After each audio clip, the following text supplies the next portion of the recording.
Imagine standing in a crowd, watching a boy barely old enough to tie his own shoes being led to the gallows. He doesn't fully understand what's happening, only that the adults around him have decided he must die. This isn't the plot of a dark fairy tale. This is real history. In 1672, John Dean, just 8 years old, became the youngest person ever hanged in England. His crime? Setting fire to a house. Or at least, that's what they claimed. But was this really justice? Or was he just a child caught in the brutal legal system of King Charles II's England? John Dean was just a child living in England during the 17th century, a time when the law showed little mercy, even to children. He wasn't a criminal mastermind. He wasn't part of some grand conspiracy. He was just an 8-year-old boy, yet he was accused of something so serious that it cost him his life. Arson. Allegedly, John had set fire to a house, an act considered a major crime. In today's world, people would question if an 8-year-old could even understand the consequences of such an act. But in 1672, things were different. At that time, England's laws didn't care about age. The belief was simple. If you could commit a crime, you could be punished like an adult. And fire wasn't just seen as destruction. It was considered an attack on society itself. Buildings were mostly made of wood, and a single fire could spread uncontrollably, turning entire neighborhoods to ashes. But here's the real question. Did John Dean actually start the fire? Or was he just a scared child caught in a system that needed a scapegoat? The grand halls of the courtroom were no place for a child. But in 1672, justice in England wasn't about mercy.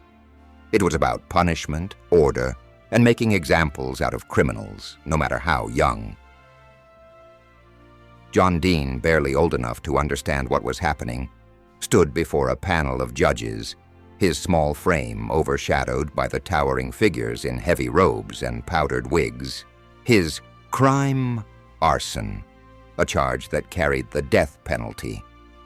But did anyone stop to ask if an 8-year-old truly understood the gravity of his actions? If they were seen as capable of knowing right from wrong, they could face the same punishments as adults, including execution. John Dean had no lawyer to defend him, no advocate to argue that he was just a confused child who may not have even committed the crime.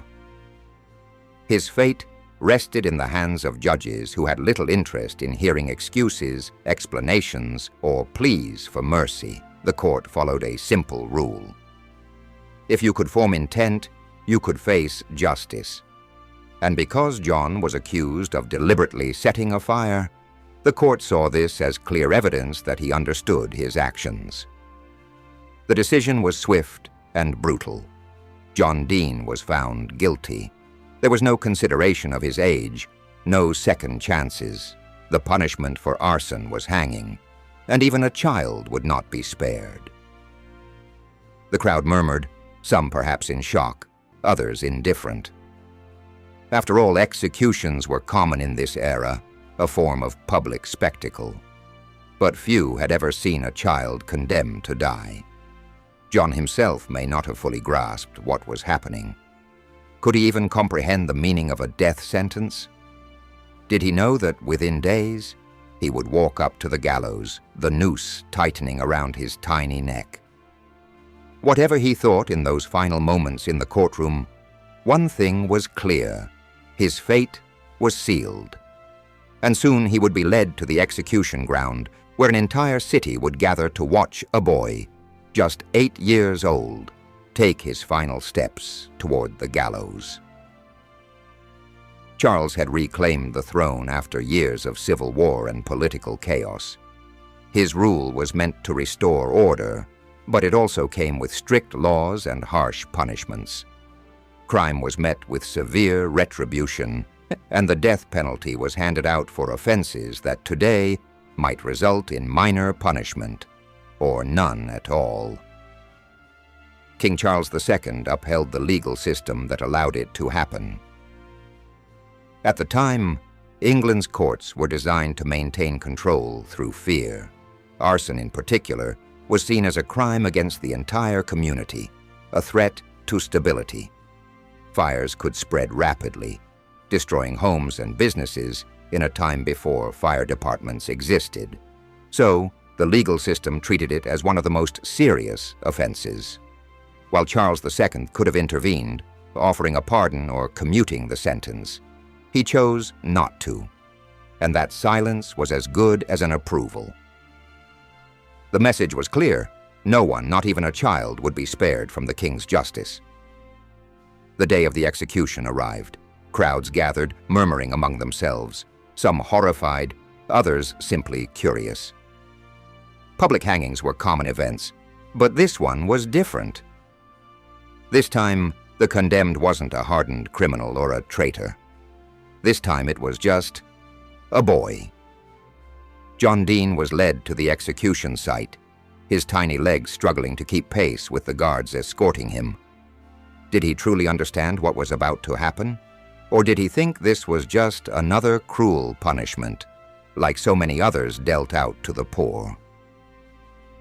As he stood on the platform, the noose was placed around his neck. The executioner, likely just following orders, may have hesitated, but not for long. The law had spoken. The crowd held its breath. Some must have turned away, unwilling to watch. Others, hardened by the brutal realities of the time, watched in silence. And then the trapdoor opened. A moment of stillness, then just like that, John Dean was gone. For many, the execution of an 8-year-old was a necessary punishment. For others, it was a shocking display of cruelty. But the legal system did not change overnight. For years, children continued to face the gallows, their fates decided by a justice system that showed no mercy. Yet John Dean's story did not fade into history. Instead, it became a symbol of the brutality of England's past, a dark reminder of how justice, once blind, could also be heartless. In today's world, a child accused of a crime would be met with psychologists, social workers, and legal protections designed to assess their mental capacity. But in the 17th century, children as young as 7 were considered old enough to be held responsible for their actions. But did his death spark any change? And how did England's laws evolve after this tragedy? That's a question for the future.